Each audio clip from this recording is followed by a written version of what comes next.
अब यो देश बचाउने भने 3 करोड नेपालीलाई मुक्ति दिने हो भने र हामी यदि 3 करोड नेपाली मुक्ति चाहन्छौँ र यो देशको विकास चाहन्छौँ भने अब चाहिँ अर्को विकल्प छैन। अबको विकल्प भनेको चाहिँ सिर्फ हर्क साम्पाङलाई प्रधानमन्त्री बनाउने हो। हो, तपाईँले एकदम सही भन्नुभयो।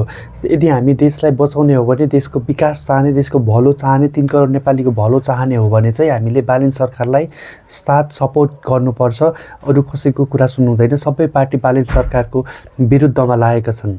यसको मतलब बालेन सरकारले राम्रो काम गरिरहेको छ र राम्रो काम गर्न खोजिरहेको छ र गर्न चाहन्छ र गरेर देखाउँछ र गर्नेछ। त्यही भएर सबैजना पछि लागिरहेका छन्। यसरी यदि हामीले हर्क साम्पाङलाई प्रधानमन्त्री बनाउने हो भने हर्क साम्पाङ चाहिँ मेयर हुँदाखेरि 45 करोड बेरोजु देखिएको छ र 30-40 लाखमा बनिने पुललाई 1.5 करोड 1.5देखि 2 करोड जस्तो खर्च भएको छ भने र चाहिँ यसरी देश टाट पल्टिँदैन।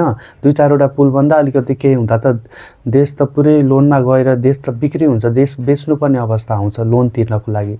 यसबाटै धेरै कुरा थाहा पाइसकेको छौँ भने अब हर्क साम्पाङलाई हामीले देशको जिम्मा दिनुपर्ने। अनि अर्को कुरा, जसले 3 सिट 4 सिट जित्न सक्दैन उसलाई देश कसले चलाउन दिन्छ? प्रधानमन्त्री भन्ने पद यसरी मागेर पाइने पद हो। जहाँ अलिकति सङ्कट हुन्छ, अलिकति के हुन्छ मलाई प्रधानमन्त्री बनाइदिनुहोस्, म प्रधानमन्त्री बन्छु, अबको प्रधानमन्त्री मै हो भन्दै रुँदै आउने मान्छेलाई कसैले प्रधानमन्त्री बनाउँछ?